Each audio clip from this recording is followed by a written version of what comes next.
one. And Eric, sorry for the interruption. Please carry on. You're No, sharing. no, no, that's absolutely fine. It's absolutely fine. Like I said, I don't know if this is if this is worth anything at all. But what if this was the calendar? I mean, not necessarily a hexagon, but let's just say, for the sake of argument, that this is the calendar, right?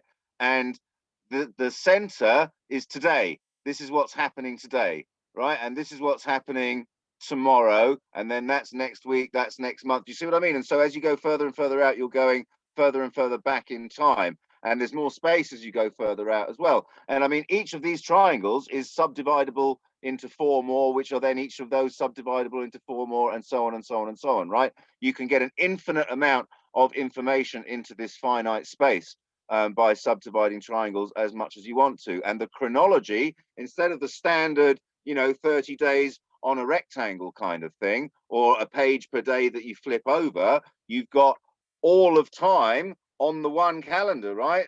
Starting with today in the center, right? I want to do something right now. What's going on today? And you can zoom in, right? You can zoom in, and today will open up, and you can see the category. Do you see what I mean? Does this have any potential? Is this a good idea or not? Is this nonsense?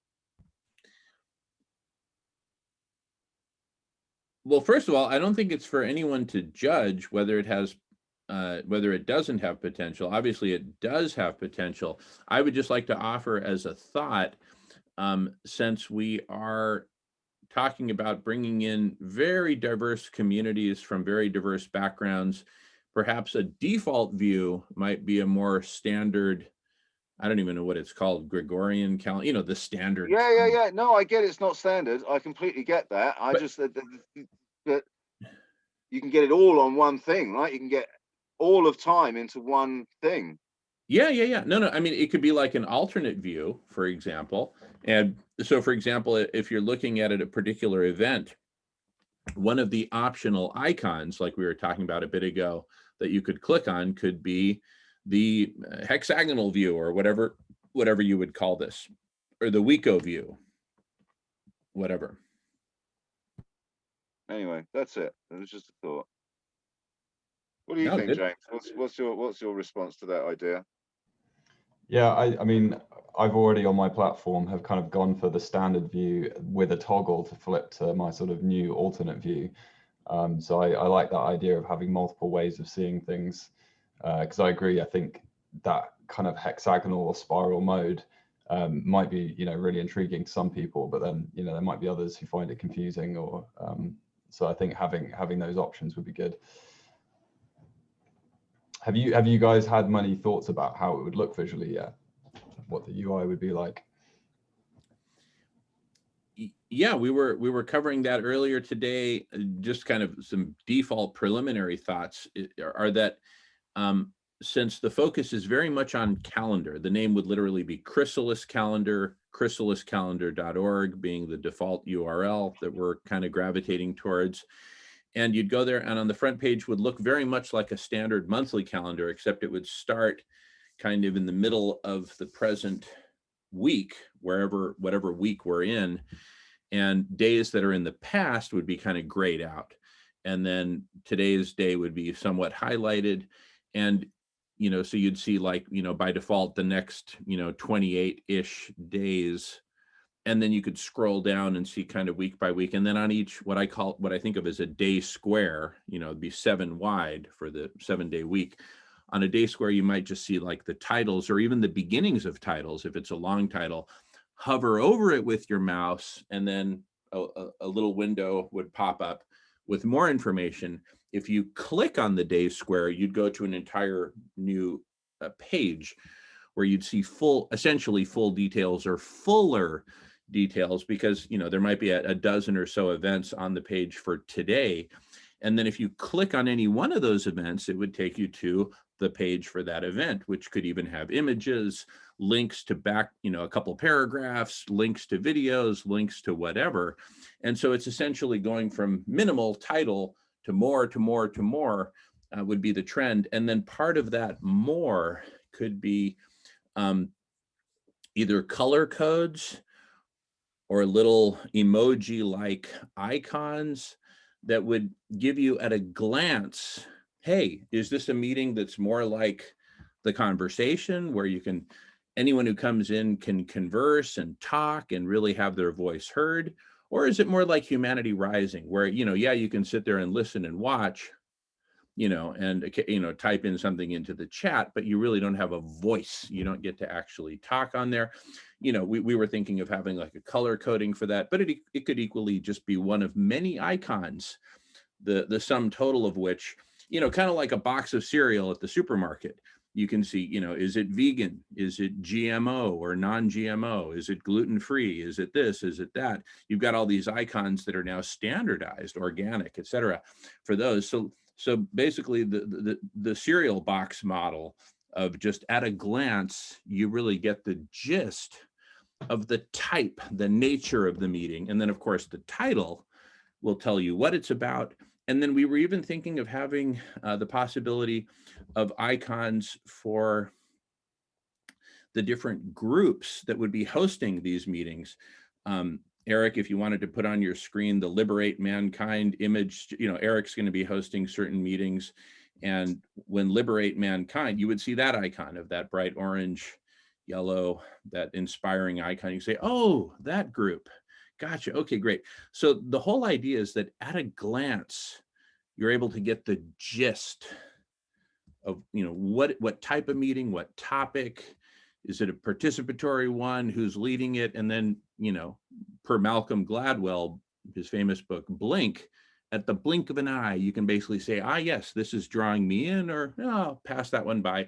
And then blink, like you can scan through dozens of meetings, find the ones that you want, add them to your calendar if you want, just like Zoom meetings, you've got the option to add them to my calendar. Is it a Google Calendar? Is it a Microsoft Outlook calendar, et cetera? And that's the basic scenario that we're talking about here. Anyway, back to you, James, or whoever, going on mute.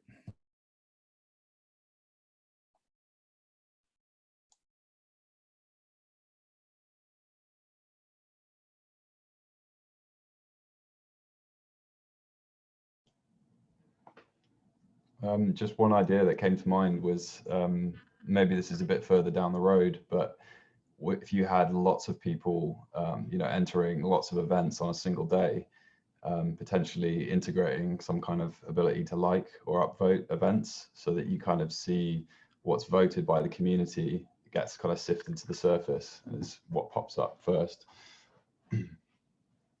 I would say definitely that, but perhaps even more important would be some kind of a personalized thing that basically says, oh, Jamin, I know Jamin's interested in these kind of fringe topics that may not get a bunch of upvotes in terms of overall upvotes, but we know that these are things that would appeal to Jamin. So those kinds of algorithms that would help bring those things to the surface are going to be increasingly high priority as we build this out. Now, one of the cool things about this is that in these early days, it's not going to be hyper populated with all kinds of stuff. And so it'll be enough that a user can just browse everything.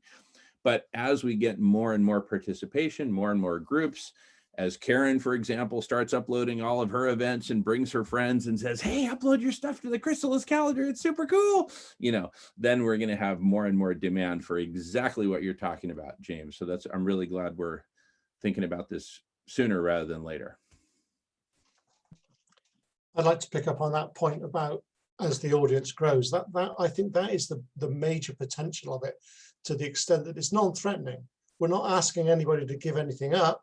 They can pursue all their existing promotional avenues. We're just presenting them with one other space. No profit motive, pay developers where appropriate with donations or whatever coming in. But it's not a business. There's no Silicon Valley behind it. This is just something in addition that we're offering to people. So I, as a promoter of Money Free Party, and my own cooperative idea, Just Cooperate, I can already start to think about other groups that I would like to invite to this. And I go on to lots of Facebook feeds and that sort of thing, where I see people trying to promote things. And it would be so easy just to say to them, no axe to grind, would you like to put it on here? Why not? So the audience could grow at a phenomenal rate. And if it's attractive enough and beneficial enough in the way that we're starting to explore, they're going to come back. And indeed, you know, promote it to others, because why not? If they subscribe to the ethos, you know, collective intelligence, regenerative, we're all in this together type thing, then I think that is unique, and there's a definite need for it, and it could grow incredibly quickly.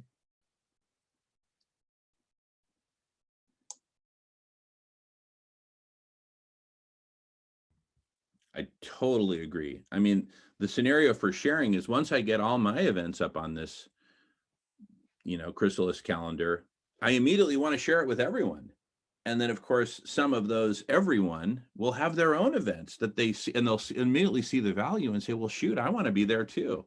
And of course, as the person who invited them, I would love to see them upload their events. I mean, it just feels like the kind of thing that can really take off exponentially, to your points there, Simon. So thank you.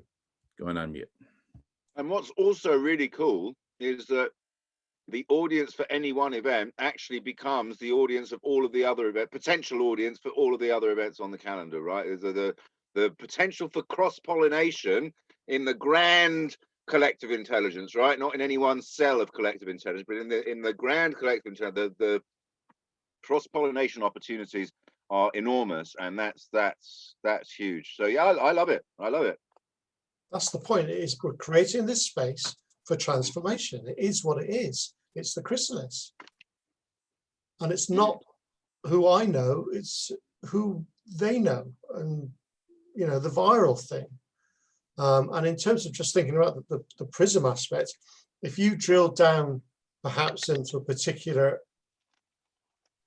topic, and then you settle on an event of an organization that falls within that parameter of that particular topic, in the way that the prisms open up as a calendar, that, I don't know, James, but could that be effectively lead into their own individual calendar, which opens up in terms of weeks going forward? So you land on what they're doing that week, and then you can see all their events going forward. My calendar in the prism, that's brilliant. Not the whole calendar, but my calendar in the prism today at the center. Well, that's fucking brilliant, Simon. That's brilliant. Yeah, look at Jamin. Yeah.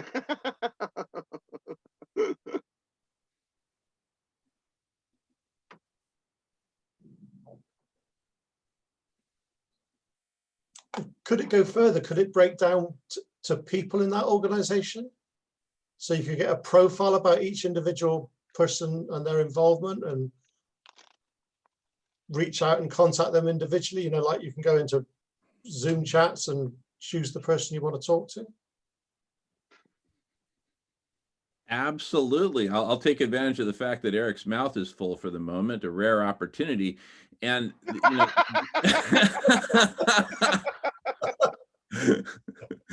and, you know, because what we're seeing here is the basis of a new kind of social networking, right?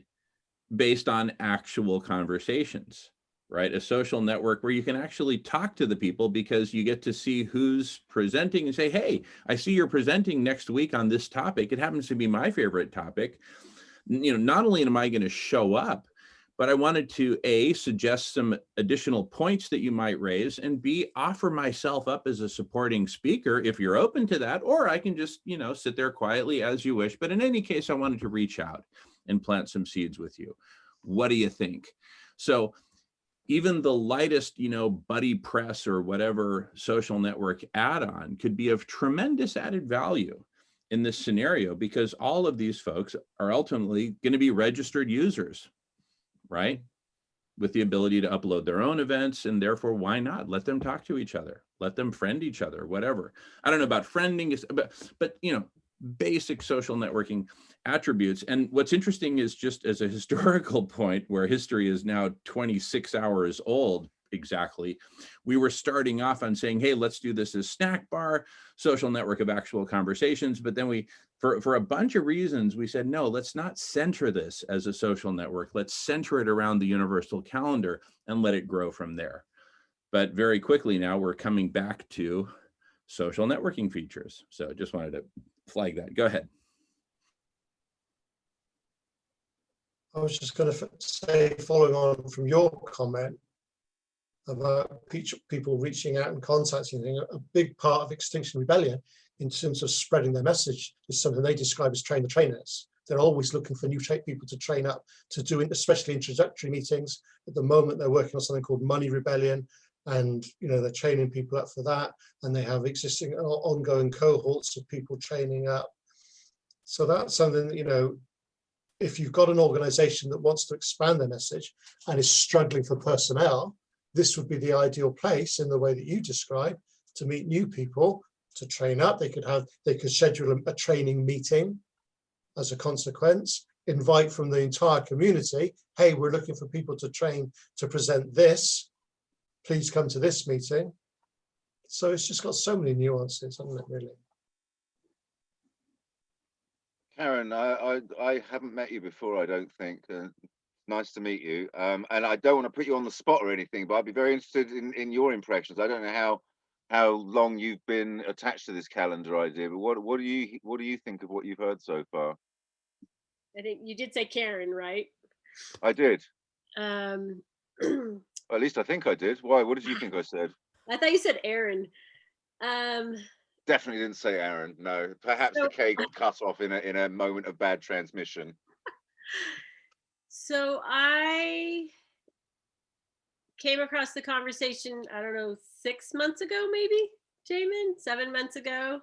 Yeah. And I kind of always have to start with the personal, which used to be really hard for me, but that's where we start, with ourselves. And really passionate about the food.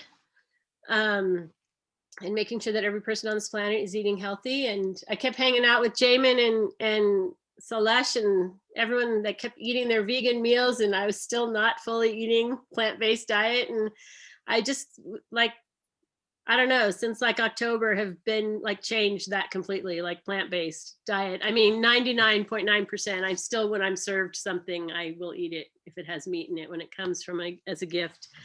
But like, so I say that to lay the foundation of just the, your platform, like come and go as you want, come for a minute if you want. I mean, it broke all these things in me, like don't show up for 3 months, then show up, like you're always welcome, you're here.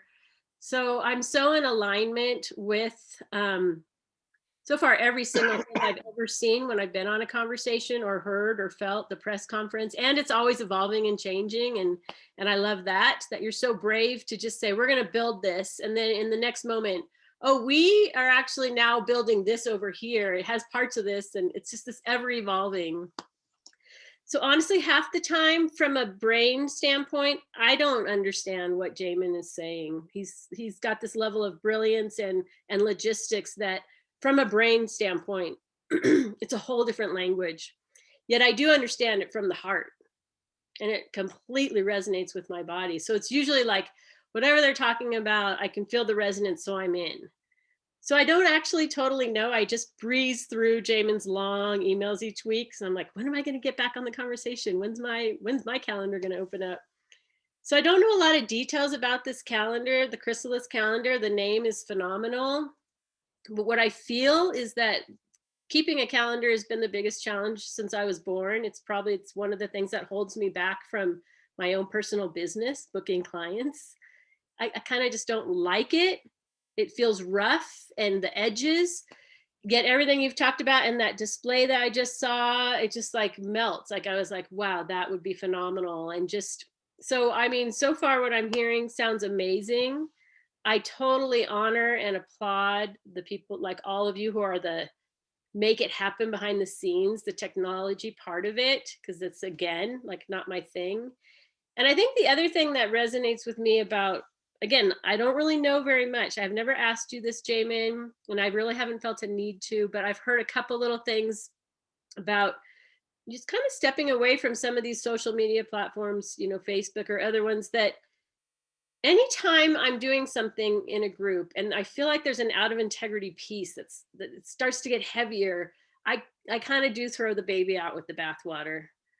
And I'm learning how not to do that and how to reconcile that. And so the platforms that you always discuss, even though I couldn't tell you much detail about your ICC, your community in the cloud, conscious, creative, amazing community.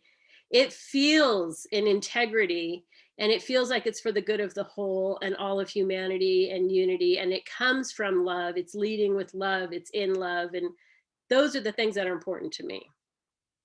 And so those are some of my reflections. Thank you for asking that.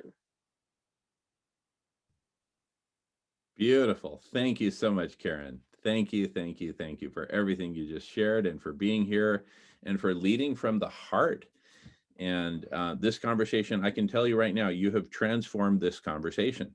I was just going to say exactly that, right? You're the only woman in the room, Karen, and for whatever reason, these conversations tend to be male dominated, and largely as a consequence of that, tend to get quite abstract and intellectual and heady. And yeah, just like Jamin, I really appreciate that, because you bring, we're doing this for heart and love reasons, right? And it's all very nice having good ideas, but at the end of the day, it's in service to, yeah, thank you. So yeah, thank you very much. And I wish more women attended conversations such as these for exactly that kind of reason. More of that input is absolutely necessary. Yeah, and I mean, I do constantly invite people, and I was like, "Oh, I'm inviting you to the press conference. It might be something else when you get there." Yet the people are like 100% heart and soul, and living and walking their talk. So and then I keep getting that, like Jimena sent me a message, and I was like, I'm with you in spirit on those Friday nights. I haven't been able to be there, so I'm talking about it and cultivating it.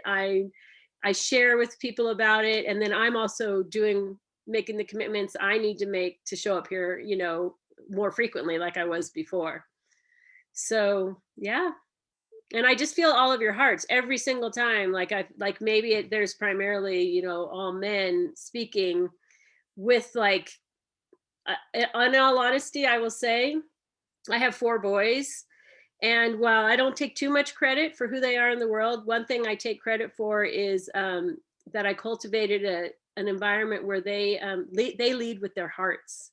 And it's evident in who they are with the families and the friends they pick and what they're doing in the world with their work. And it is one of my greatest, when I look at them, it makes me so happy.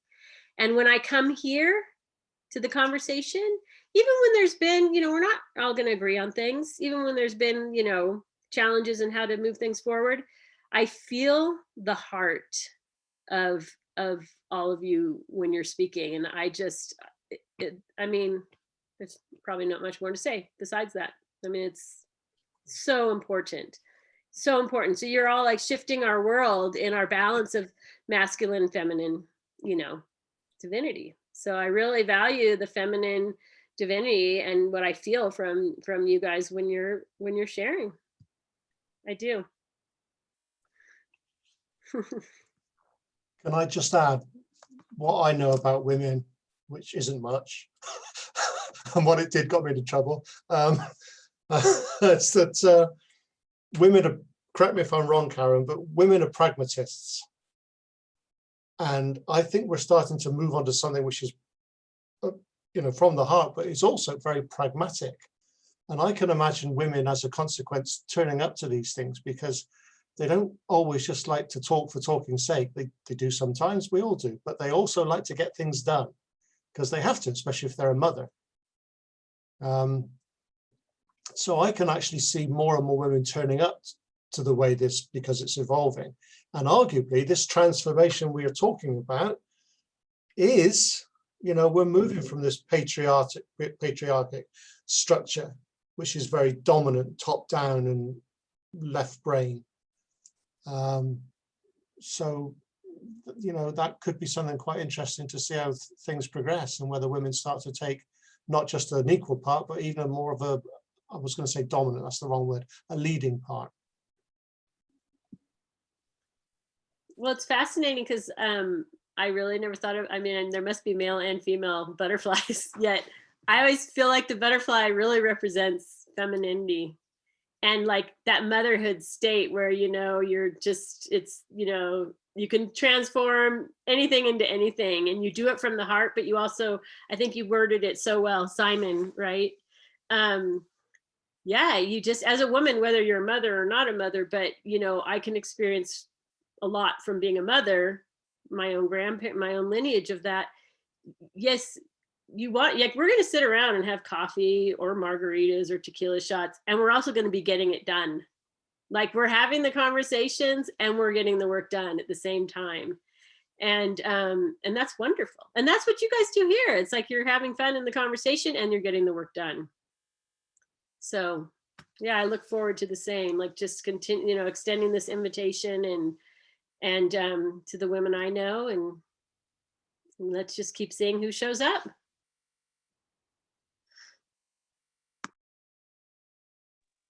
Yeah, I mean, I'm in quite a few of these spaces. I'm on the Stoa. I was in the Game B community. Well, the metamodernism, right? I've been involved in all of these and every single one of them is 90% male. And not because anyone is exclusive. Do you know what I mean? Not because women are not welcome in any way. It's just how it is. I don't know what it is, but these domains are so male dominated, and I don't know why, because women would, I think, A, really enjoy it. I think they'd find it really enriching, and B, the space would benefit hugely from it, right? I don't know what to do about it, because I know from my own absolute certain personal experience that there is absolutely no barriers. You know what I mean? There's no barriers placed. Either actual or imagined, right? They're not, but I don't know. Do you think it is maybe because of the perception that these conversations are very cerebral and abstract and, you know, not that interesting to the feminine, or not? That's sort of my working hypothesis, but I don't know. Well, that's not the feel that I get. And the thing that came on the very last point you made, for me, that's a no. It's possible, right? But that's not the overall feel. Yeah, as you were speaking, you know, I just wanted to put the question out there to each of us, like, okay, so what can we do to continue the invitation for women to come? Like, I know I can say, hey, calling all my soul sisters, you know, so I know a couple things I could do tangibly. Yet also, you know, maybe there is and I mean, my work is all like from the heart, energetic, the unseen. We're shifting like issues that are, you know, from humanity. So, you know, there is a lot where when a woman is in a group, I feel very safe. Well, first of all, I've just always felt safe in this space. So Jamin, you know, Celeste, Peter, ironically, I just messaged Peter today. I've only spoken to him maybe twice, just saying, hey, I have this idea about, you know, family for Unity Earth. Let's talk. And there was an immediate, yes, let's talk. So it's like, even though we don't know each other. So I have always felt safe in the space. So now I'm feeling welling up inside of me more of a responsibility to invite my women friends, like to make a couple of my emails only to my women friends, because while I had the opportunity to grow up in a very safe space and be very safe around brothers, uncles, everywhere in my life, that was my gift in this world, safety.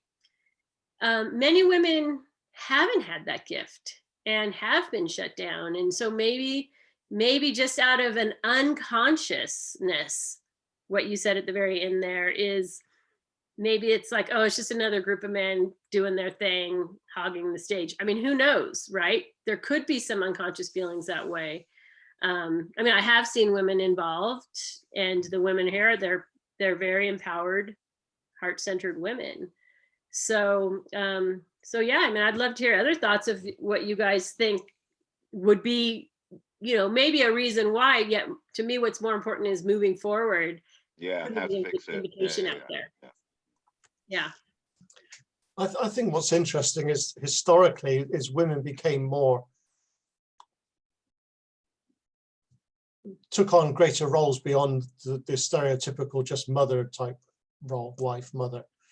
They were required to be like men. It was all the power suits and all that sort of lark. And I think now we're creating a space which is far more appropriate for women, which is why, again, I'm optimistic that you know, the demographic will change dramatically. We may be, you know, the minority at some point in the future, because this is a development, this transformation, which, again, don't want to be stereotypical about this, but it somehow feels that it should be led by women. I think they've got a better grasp on what needs to happen. Well, if I can, I mean, like, now you got me all talking. So 2 points on that. Like, I actually feel, I mean, like Jamin, I mean, the first time I was talking, and then there's Jamin back. Oh, I did a Heart Thread. I came on through CCC, and I was a guest speaker, and we were doing it on your Thursday nights, and I was offering this work I do, Heart Thread. And there's this man in the background who was, you know, these are how it was perceived, in charge of the conversation, one of the main people. And then he's like back there. When I would say something that I just like from my heart and resonate, and he's just, I'm like, who is this person? Like, I really like him. And I'll continue to be extremely authentic and say, I think I told you this, Jamin, but if not, I'm telling you now. Really to the point, like the more I got on the calls for the few months, I was like, what he has in him, some of those aspects, that feminine balance with his masculine, with all of it, that's what I'm going to attract in the person who's going to be my partner. The man that's going to be my partner is that, you know, those pieces of femininity. So I feel like it's a yes, and I feel like in other arenas, yes, we definitely would benefit by women leading. And in this group, I feel like, as I said, there's such heart-centered men that, you know, came up with this, that are leading it, that, I mean, you guys, your commitment is phenomenal. You show up 24/7 all the time. It is amazing. And, you know, Marco's heard me. I was just like, we've never had a solid conversation, but when I bump into Marco, I'm like, so got to talk to you. There's something from my heart that I heard about you. And like, I just feel him. So I don't know that this group has to be led by women. I think the merge is beautiful because I feel the femininity here. And I think we just keep shifting those paradigms, because when I had my 4th son, I was working in a retail business, bunch of guys started it. And I ended up bringing I just asked if I could bring my baby in for a little while, because I was nursing, and have these meetings in my office if it wasn't disruptive. And my brother-in-law worked there, and man, he just was like, gave me the rundown on how that was so unprofessional, and this and this and this. But this is my 4th kid. I'm literally taking care of this baby, handling this crisis in this call center, and getting it all done. And so it's like, when we can break down those old barriers and just be like, bring what you have.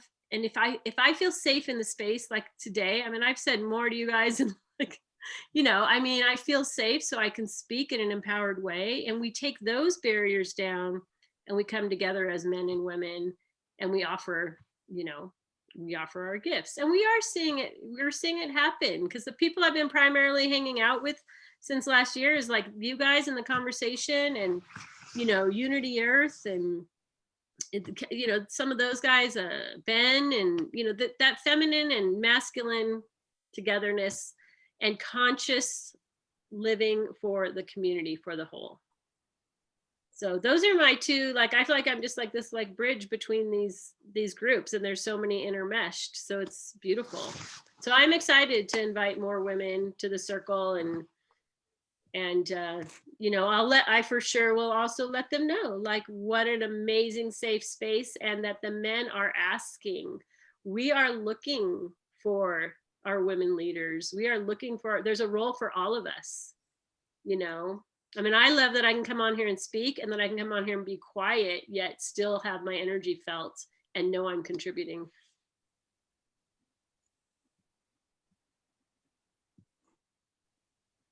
Jamin, I think it's this plant-based diet. What plant-based diet? What's happened to me since you first met me?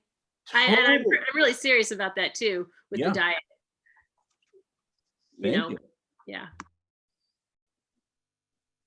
I was thinking while you were talking there, Karen, of a show I saw years ago, a comic by the name of Mark. Doesn't matter what his last name is. Anyway, he did this. It was called Defending the Caveman. That was the name of the show, Defending the Caveman, and it was all about men and women, relationships between men and women, and he charted it right back to sort of caveman days, right?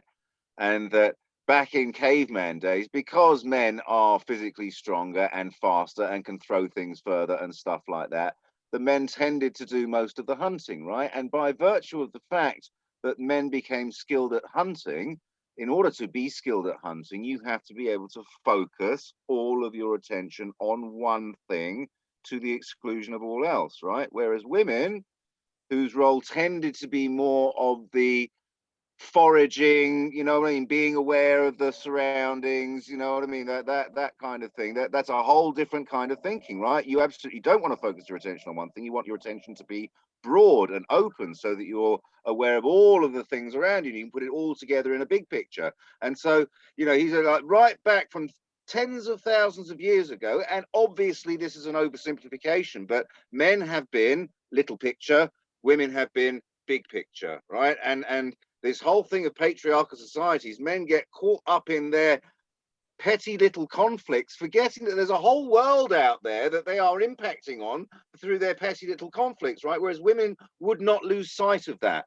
Do you see what I mean? This is where, so it's not really about who leads, it's about each thing playing its proper role in proper balance with the other. You know, as soon as you have one thing leading to the exclusion of the other, it doesn't really matter which way around it is, you're in trouble, right? It's proper balance, proper relationship has you know, that dance, that eternal dance around this ever shifting sweet spot of, you know what I mean, of balance. That's the thing, and that's why it's complex, and that's why it's interesting, and that's why it's fun, because it's not easy, it's not simple, it's not, you can't write it down in a simple formula. Do you know what I mean? Anyway, I've waffled on long enough. No, that's really interesting for me. It's almost like hunting's a metaphor for capitalism. And women are required to become hunters, which is not their natural role. Mm. Yeah. I'm going to drop in a cent or two here. You know, I was fortunate. I grew up with a very, I guess, unconventional mother. I didn't know any different. You know, we grew up out in the boonies. You know, the nearest house was, you know, a mile and a half away, and there, you know, farm country. You know, we had a 122-acre farm, and it wasn't until I was 13 and twice a week I had a regular 45-minute drive one way and 45-minute drive home, where I was just me and my mother, and we got to talk, and we really got to know each other.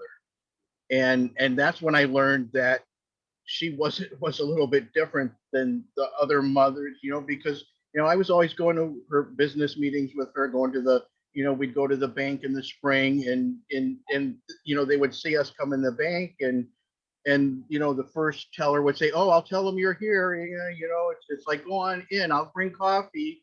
And we were going in, sitting with the bank president, and he'd say, "Well, how much do you need this spring?" And, you know, get the spring business going. And she'd say, you know, 10,000, 20,000, whatever. And he'd go, "Okay, I'll have the girls draw up the check." And, you know, that, and I didn't know that that wasn't the woman's role or whatever. And when we did that twice a week, that hour and a half drive together, I learned, you know, about how crazy the world is, and the sexism, and how, you know, it was kind of weird. And then, you know, fast forward to like now, when we're getting this, you know, this has happened a couple times, you know, burning bras and all the feminism and everything. And we're getting now, and what I'm finding is the women that I really am caring about and working with and can respect are the ones that are not the ones that are saying, "Hey, divine feminine, it's our turn now, and they're the ones that say, "Hey, we're the divine feminine. We recognize the not the divine masculine. There's another word they kind of, it doesn't matter. It's words. And we don't want to make the same mistake now and say, it's our turn now, when we're going to beat the other side in submission. It's our collective turn now to do it right. And that's where, you know, those are the women I connect with.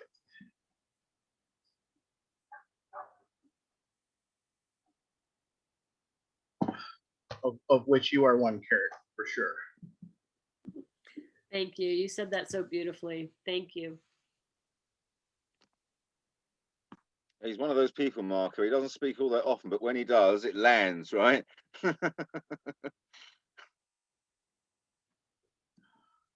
Well, I work on that theory. I forget when I heard this first or when I learned it, but it's a little bit of common sense and a little bit of math. We have 2 ears and 1 mouth because we're supposed to listen more than we talk. And there's also another saying that I've grown fond of. It's better to sit in the corner quietly and be thought a fool than to open your mouth and speak and leave no doubt.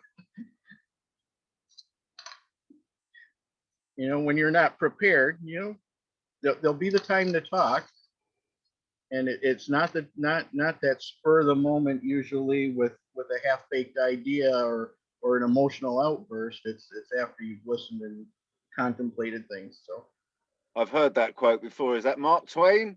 Oscar Wilde? It sounds like one of those kinds of people. Is it one of them? I can't remember who it is. I just know I really like it.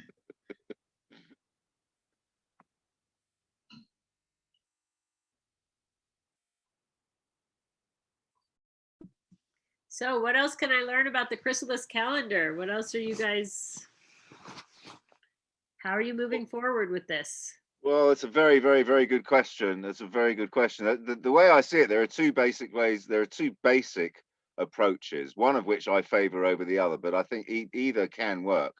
One is to work out what a sensible set of categorizations would be, right? And so, you know, meetings, events, interviews, practices, games, whatever, that kind of thing. And you can't, and then you start then you start drawing in some content, and you start thinking, right, what is this? Is this a game or is this a practice? You know, you start putting the content into the categories. Or you get a bunch of content and you look at the content and you think, right, what are sensible categories for this content? Bearing in mind it's only a small amount of content, and then you start drawing in more. Do those categories work? Do they need to be adjusted?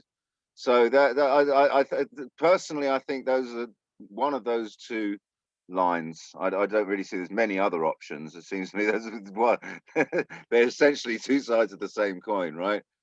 At the end of the day, you need a taxonomic structure which allows for the flexible insertion of content, right? That's what you need.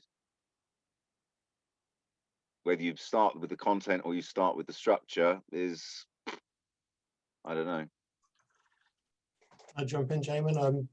I think the second way makes more sense. I have to go in a moment. Absolute pleasure to meet you, Karen. Hopefully the first of many.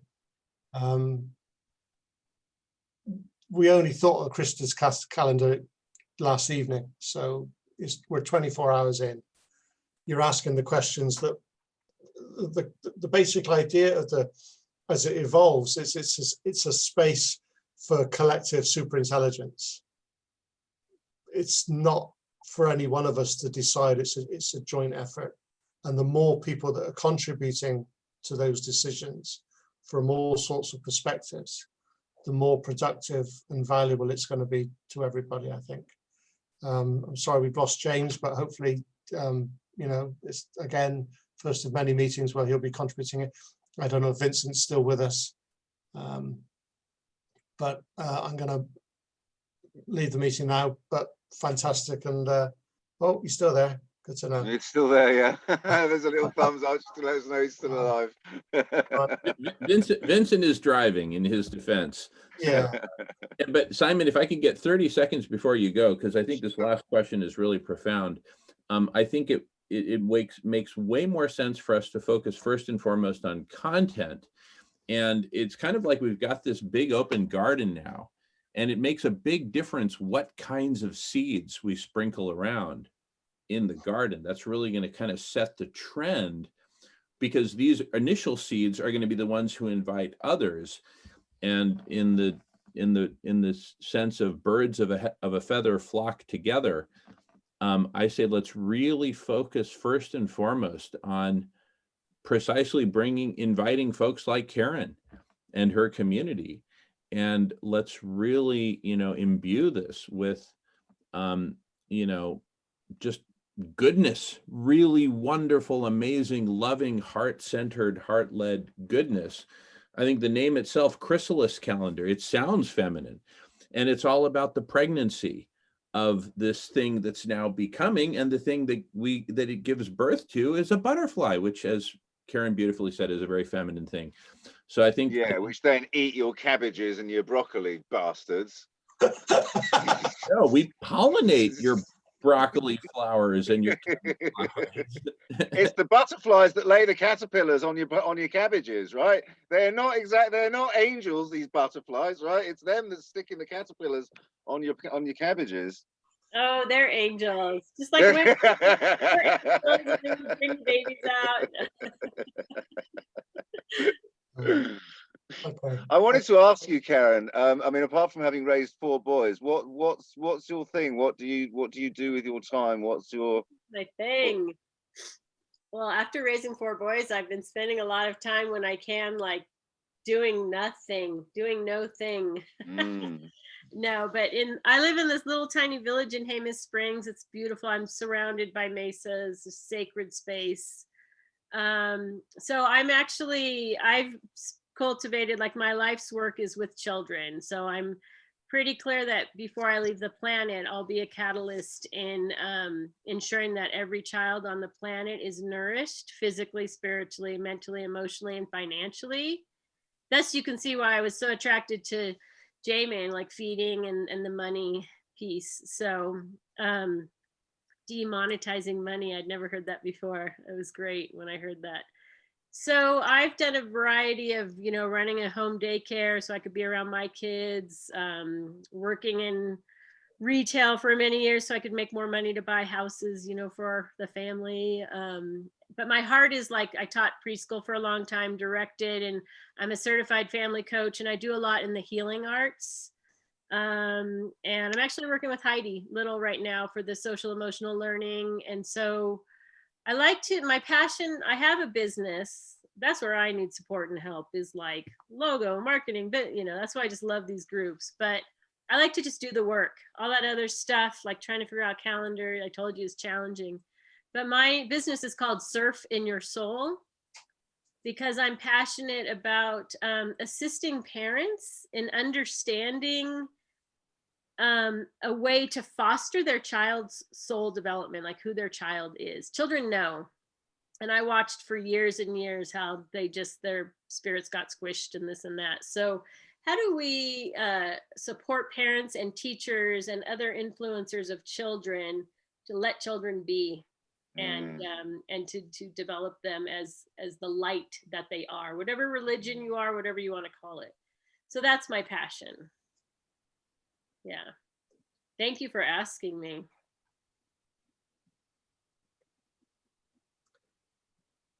I'm going to go. It's a wrench because this is such a wonderful conversation. Yeah, me too, because otherwise I'm going to end up being here all night, and like I said, look forward to many more. I'll see you on whenever. Then I'll see you on Monday, Jamin. If not sooner, we'll be here all day tomorrow for the block party. So feel free. Yeah, unlikely. Friday, Saturday, Sunday, pretty busy days for me, so it's unlikely you'll see me over the weekends. But I'll see you on Monday at Kiko. Look forward to it. All right. Have a good weekend. Nice to meet you, Karen. Bye, Vincent. Look forward to catching up with you more. See you later, Vincent. Great stuff. Bye, see you, Marco.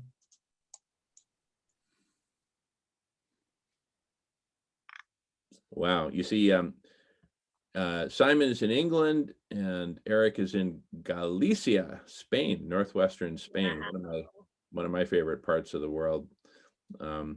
I spent a very formative year in Spain in 82, 83 when I was 14, 15 years old, with my Spanish relatives there.